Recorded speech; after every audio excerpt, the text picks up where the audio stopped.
আমরা সকাল সকাল বেরিয়ে পড়েছি কলকাতা বিমানবন্দরের উদ্দেশ্যে। নেতাজি সুভাষচন্দ্র বোস এয়ারপোর্টে আমরা ঢুকছি আমরা শিলং যাওয়ার জন্য। শিলং হচ্ছে মেঘালয় রাজ্যে অবস্থিত একটি শহর, পাহাড়ি শহর।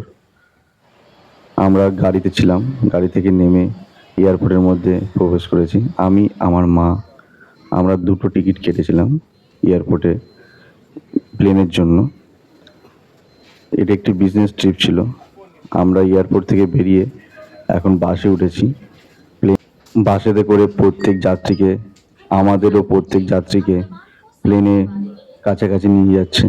প্লেনটা দূরেই দাঁড়িয়ে থাকে সবসময়, এয়ারপোর্টের কাছাকাছি দাঁড়ায় না, একদম দূরেই দাঁড়ায় তার রানওয়ের কাছে। তো আমাদের রানওয়েতে নিয়ে যাচ্ছে বাসে করে। দেখুন চারিদিকে বিমান সব ওঠানামা করে, সেই জায়গাটা দেখুন কি বিশাল বৃহৎ। এটা একটি কলকাতা ইন্টারন্যাশনাল এয়ারপোর্ট হচ্ছে ভারতবর্ষের এক বৃহৎ মানে এয়ারপোর্ট ব্যবস্থা, যেখানে একটি বিশাল এরিয়া, দেখুন বিশাল এরিয়া জুড়ে এটি অবস্থিত। চারিদিকে যেন দিগন্ত। এই দেখুন ইন্ডিয়ার একটা প্লেন দাঁড়িয়ে আছে, যেটি আমার কাছে এক অদ্ভুত রোমাঞ্চকর, কারণ এটি আমাদের দেশীয় প্রযুক্তিতে তৈরি একটি প্লেন। আমরা রানওয়ে দিকে ধীরে ধীরে এগিয়ে যেতে চলেছি। আরেকটি প্লেন দাঁড়িয়ে আছে। এয়ার ইন্ডিয়া প্লেনটি বেশ বৃহৎ, চারিদিকে শুধু প্লেন আর প্লেন। এই আমরা বাস থেকে নেমেছি, নেমে আমরা ইন্ডিগো ফ্লাইটের দিকে এগোতে শুরু করলাম। ধীরে ধীরে আমরা এগোচ্ছি ফ্লাইটের কাছে, একদম কাছাকাছি চলে এসেছি। এই হলো ফ্লাইটটা, এই ফ্লাইটে করে আমরা যাব। প্লেনটি খুব বড় নয়, ছোটই প্লেন। প্রতিদিন দুটো করে প্লেন থাকে শিলং যাওয়ার জন্য, দুটো বা একটা। প্রতিদিন যে দুটো থাকে তা নয়, কোনো কোনো দিন একটিও থাকে। মানে সারাদিনে একটাই প্লেন যায়, আর একমাত্রই প্লেন যায় ইন্ডিগো। এছাড়া অন্য কোনো কোম্পানির প্লেন আপনি পাবেন না। আমি, আমার মা ধীরে ধীরে আমরা আমাদের বুকিং পাস দেখিয়ে উপরে উঠতে শুরু করলাম প্লেনের মধ্যে যাওয়ার জন্য। ধীরে ধীরে আমরা উঠছি। প্লেনে সবাইকে ওয়েলকাম জানাচ্ছে এয়ার হোস্টেসরা, দেখুন স্বাগত জানাচ্ছে। এই হলো ভিতরে প্লেনের সিটগুলো। প্লেনের অবস্থা এইরকম ভাবে প্লেনের সব যাত্রীরা ধীরে ধীরে বসে আছে, আমরাও বসে গিয়েছি।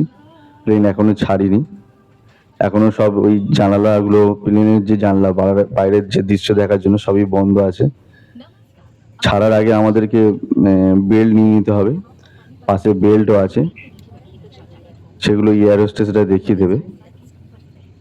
অন্যান্য যাত্রীরাও বসে আছে। যাত্রীদের সংখ্যা খুব কম ছিল, অনেক যাত্রী অনেক সিটগুলোই খালি ছিল।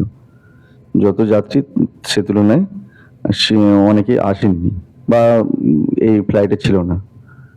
এবার আমরা ধীরে ধীরে রানওয়ে থেকে উপরে ওঠার জন্য ধীরে ধীরে প্লেনটি রওনা দিল। রানওয়ে দিয়ে আকাশে উড়বে বলে প্লেনটি ধীরে ধীরে স্পিড নিতে শুরু করেছে। আমরা চলছি, দেখুন ধীরে ধীরে স্পিড নিচ্ছে, ধীরে ধীরে স্পিড নিচ্ছে। এবার বেশ জোরে স্পিড নিয়েছে, খুবই জোরে যাচ্ছে, একদম ফুল স্পিডে যাচ্ছে। এই ধীরে ধীরে ধীরে ধীরে ধীরে ধীরে আমরা উপরে উঠে গেলাম। উফ, বাও, এক অদ্ভুত দৃশ্য। আমাদের কাছে এটা প্রথম যাত্রা এই প্লেনে করে, এক অদ্ভুত অভিজ্ঞতা। দেখুন কলকাতার সব বাড়িঘর, গাছপালাগুলো সব ছোট ছোট হতে শুরু করেছে, ধীরে ধীরে সব ছোট ছোট দেখা যাচ্ছে। আমরা একদম আকাশের পথে রওনা দিয়েছি। চারিদিকে মেঘ আর মেঘ, এক অতুলনীয়, এক অপূরণীয় দৃশ্য। বাহ, দেখুন কলকাতার সব রাস্তাঘাট গুলো ওপর থেকে দেখা যাচ্ছে, কি অদ্ভুত অভিজ্ঞতা। আমার কাছে তো রোমাঞ্চকর লাগছে। ছোটবেলায় আমরা পড়েছি, যেগুলো গল্প শুনতাম, আজ সেই স্বপ্ন আমার চোখে সত্যি হতে শুরু করেছে। চারিদিকে সমস্ত বাড়ি আর বাড়ি, ঘনবসতিপূর্ণ। আমাদের কলকাতা শহর যে কত ঘনবসতিপূর্ণ সেটা দেখতে গেলে উপর থেকে খুব ভালোভাবে দেখা যায়। সেখানে রাস্তাঘাট, যানজট বলুন। এই আমরা ধীরে ধীরে মেঘের দেশে পাড়ি দিচ্ছি। যদিও মেঘালয় শহর সব মানে রাজ্যটি মেঘের দেশ বলা হয়, কিন্তু তার আগে আমরা মেঘের কোলে অবতরণ করলাম মেঘালয়ের দেশে যাওয়ার জন্য। চারিদিকে পুঞ্জ পুঞ্জ মেঘ চারিদিকে ছড়িয়ে আছে আকাশে। আমরা মেঘের প্রায় কিছু কিছু মেঘের উপরেই আমরা দিয়ে যাচ্ছি, আমরা তার উপরেও মেঘ আছে। চারিদিকে শুধু স্পঞ্জের মতো শুধু মেঘগুলো ছড়িয়ে আছে চারিদিকে, আর নীল আকাশ দিগন্তে। শুধু মনে হচ্ছে যেন ধোঁয়া, কোনো উনুনের ধোঁয়াগুলো যেন উঠছে কিছু কিছু ক্ষেত্রে। আমরা ধীরে ধীরে আস্তে আস্তে ধীরে ধীরে উপরে উঠতে শুরু করেছি আরো। নিচের দৃশ্যগুলো আমাদের কাছে আর দৃষ্টিগোচর তেমন হচ্ছে না। আমরা ধীরে ধীরে আরো উঁচুতে উঠতে শুরু করেছি। পুরো মেঘের দেশে পাড়ি দিয়েছি একদম। এই দেখুন পাখনা ঘুরছে, ব্লেডগুলো কিরকম ঘুরছে দেখুন। আমরা জানালা দিয়ে যে দৃশ্য দেখতে পাচ্ছি, শুধু চারিদিকে ধোঁয়া ধোঁয়া মেঘ আর নীলাভ আকাশ। এই দেখুন উড়োজাহাজের পাখনাটা দেখা যাচ্ছে। মনে হচ্ছে যেন আমরা শান্ত হয়ে আকাশে বসে আছি। ছোটবেলায় আমরা পড়তাম, রামায়ণ মহাভারতের গল্প পড়তাম, সেখানে বিভিন্ন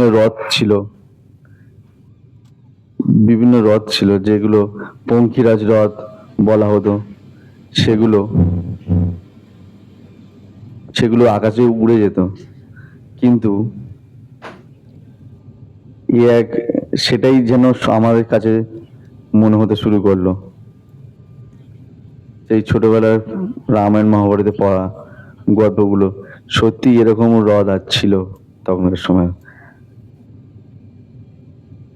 দেখুন চারিদিকে আকাশ, এক দারুণ দৃশ্য মনে হচ্ছে, মানে বলে বোঝানো যাবে না এই দৃশ্যটা। শুধুমাত্র যারা এই জায়গায় এসেছেন, এই প্লেন চড়েছেন, তারাই একমাত্র উপলব্ধি করতে পারবেন।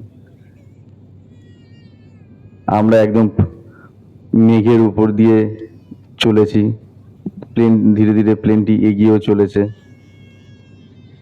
শুধু মেঘ আর মেঘ। ধীরে ধীরে আমরা শিলংয়ের কাছাকাছি এয়ারপোর্টে নামার জন্য আসছি। আমাদের 2 ঘন্টার জার্নি ছিল এটি, যেটা ট্রেনে করে গেলে 19 ঘন্টার সময় লাগতো, সেটা আমরা মাত্র 2 ঘন্টায় শিলং পৌঁছে যাওয়ার জন্য প্লেনে করে আসছি। যদি কেউ, আমাদের টিকিটটা সঙ্গে সঙ্গে কাটতে হয়েছিল, যেহেতু বিজনেস ক্লাসের মিটিং ছিল, সেই জন্য আমাদের খরচাটা একটু বেশি পড়েছিল। যদি কেউ মনে করেন যে এরকম শিলং আসবেন, শিলংয়ে ঘুরতে আসবেন, তাহলে আপনারা বেশ একটু আগে থেকেই কেটে নেবেন, 15-20 দিন বা 1 মাস আগে থেকে কেটে নেবেন। তাহলে ট্রেনের যে জার্নি সে তুলনায় খুব একটা বেশি খরচা নয় ট্রেন চড়ার জন্য। আমরা যদি আগের বারে যখন শিলং এসেছিলাম, তখন ট্রেনের ফার্স্ট ক্লাসে তৎকাল কেটে এসেছিলাম, ফলে আমাদের টিকিট তৎকাল যেহেতু কাটতে হয়েছিল, তাই ফার্স্ট ক্লাসই কাটতে হয়েছিল, কারণ টিকিট কনফার্ম করার ব্যাপার ছিল। তখন আমার সঙ্গে আমার মাই এসেছিল, তো এখন টাইম ছিল না, তা আমরা ট্রেনেরই কেটে নিয়েছিলাম টিকিট। যারা মনে করেন যে প্লেনের টিকিট খুব কস্টলি, সে তুলনায় অতটা কস্টলি নয়। জীবনে একবার অন্তত প্লেন চড়ুন, অভিজ্ঞতা সঞ্চয় করুন।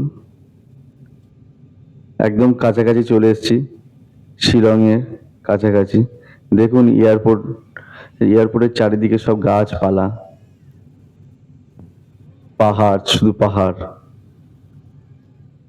আমাদের কলকাতা শহরের মতো নয়, যেখানে গাড়ি বাড়ি সবকিছু পলিউশন। এখানে পলিউশন অত্যন্ত কম, কারণ সে তুলনায় পাহাড়ি এলাকা, গাছপালা বেশি, সে তুলনায় গাড়ি চলে না এবং লোকালিটিও কম। আমাদের কলকাতা শহরের মতো ঘনবসতিপূর্ণ নয়, ফলে এখানে জিরো পলিউশন বলতে গেলে, এবং এক মনোরম জায়গা। একদম কাছাকাছি চলে এসেছি আমরা অবতরণের জন্য। দেখুন ছোট ছোট বাড়িগুলো দেখা যাচ্ছে, খুবই কলকাতা শহরের মতো অট্টালিকা নয়, ছোট ছোট বাড়ি এখানে, টিনের শেড। একদম আমরা অবতরণ করে গিয়েছি, আমার মা নামছে, আমিও নামছি, অন্যান্য যাত্রীরাও নামতে শুরু করেছে। এই দেখুন ফের আবার সিঁড়ি দিয়ে দিয়েছে যাতে আমরা নামতে পারি। বিমানটা একটু উঁচু হয়, তাই জন্য সিঁড়ি দেওয়া থাকে এবং বিমান যাত্রীদেরকে সহজে নামানোর জন্য বিমান কর্মীরা দাঁড়িয়ে আছে। আমাদের বাসে করে নিয়ে যাবে বলে এয়ারপোর্টে নিয়ে যাওয়ার জন্য বাসও দাঁড়িয়ে আছে, এসি বাস। হসপিটালিটি বলতে গেলে এখানে খুব ভালো, খুবই ভালো, খুবই পরিষেবাদায়ক। এবং এই যে শিলং এয়ারপোর্টটা, সেটি খুব বড় নয়, ছোটই একটি এয়ারপোর্ট। দেখতেই পাচ্ছেন আপনারা, চারিদিকে পাহাড়, পাহাড়ের মাঝখানে একটু ছোট্ট এয়ারপোর্ট, যেখানে দিনে একটি বা দুটি মাত্র প্লেন কলকাতা থেকে আসে এবং যাত্রাও করে একটি বা দুটি প্লেন। ম্যাক্সিমাম দিনে একটি মাত্র প্লেন আসে এবং একটি মাত্র প্লেন যায়। আমরা বাসে উঠে গিয়েছি, বাস ছেড়ে দিয়েছে, আমরা এয়ারপোর্টে নামবো বলে এয়ারপোর্টের কাছে আমাদের নামিয়েও দিয়েছি। আমরা বাস থেকে নেমে এয়ারপোর্টের দিকে হাঁটতে শুরু করেছি। এয়ারপোর্টটা চারিদিকে দেখুন গাছপালা, এক মনোরম অভিজ্ঞতা। ওয়েদারটা খুব সুন্দর ছিল, খুবই দারুণ।